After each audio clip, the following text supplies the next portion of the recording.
जय श्री कृष्णा। राधे राधे। हिंदू महीनों में कार्तिक माह का ज़्यादा महत्व है। इस पूरे माह में स्नान, दान तथा अन्य धार्मिक कार्यों को करना शुभ माना जाता है। कार्तिक स्नान के साथ तुलसी जी की पूजा का भी अधिक महत्व है। इसी माह में तुलसी जी का विवाह भी कराया जाता है। जिनको लड़कियां नहीं होती है वो तुलसी जी का विवाह शालिग्राम जी से कराकर कन्यादान का सुख पाते हैं।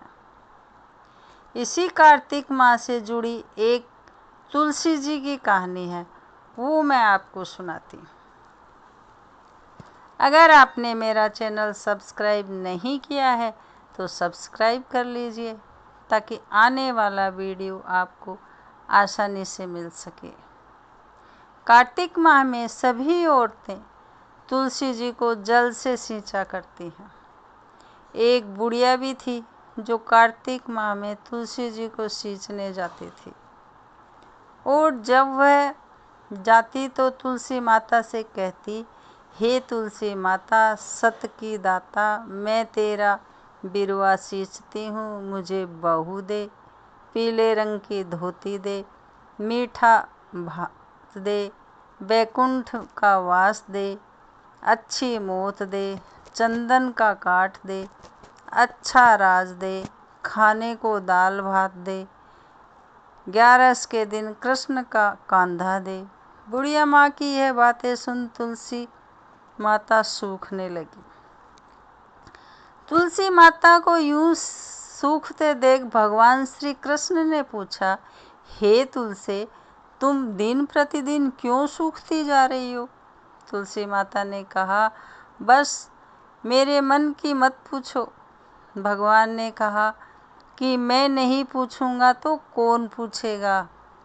इस पर तुलसी माता कहती कि एक बुढ़िया आती और अपनी बात कहकर चली जाती। मैं उसकी सभी बातें पूरी कर दूंगी, लेकिन कृष्ण का कांधा कहाँ से लाऊंगी?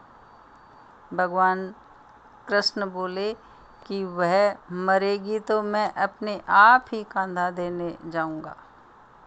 तुम बुढ़िया माई से यह बात कह देना। इसके बाद बुढ़िया मर गई।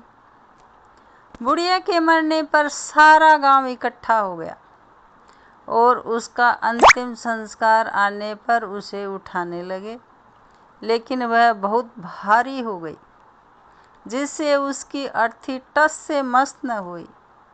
सभी बोले कि यह तो बहुत संस्कारी थी, बहुत पूजा पाठ करती, कोई पाप नहीं किया, फिर यह इतनी भारी कैसे हो गई?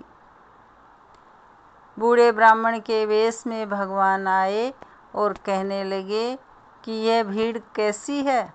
तब गांव वाले बोले कि एक बुढ़िया मर गई और वह इतनी पापिनी थी कि उसकी अर्थी नहीं उठ रही है, बहुत भारी हो गई है। भगवान बोले कि मुझे इसके कान में कुछ कहने दो, फिर यह उठ जाएगी। भगवान बुढ़िया के पास गए और उसके कान में कहा कि माई अपने मन की कर ले, पीतांबर की धोती ले, मीठा ग्रास ले, बैकुंठ में वास ले, चटक की चाल ले, चंदन का काठ ले, झालर की झंकार ले, दाल भात को जी और कृष्ण का कांधा ले। भगवान की सभी बातें सुनकर बुढ़िया हल्की हो गई। भगवान अपने कंधे पर उसे ले गए। बुढ़िया को मुक्ति मिल गई और वह बैकुंठ को चली गई। हे तुलसी माता, जैसे आपने उस बुढ़िया माई की मुक्ति की वैसे सभी की करना। जैसे श्री कृष्ण ने उसे कांधा दिया, हमें भी देना। ये जानकारी आपको पसंद आई हो तो लाइक करें, फैमिली फ्रेंड में शेयर करें, बेल बटन प्रेस करें ताकि आने वाला वीडियो आपको आसानी से मिल सके।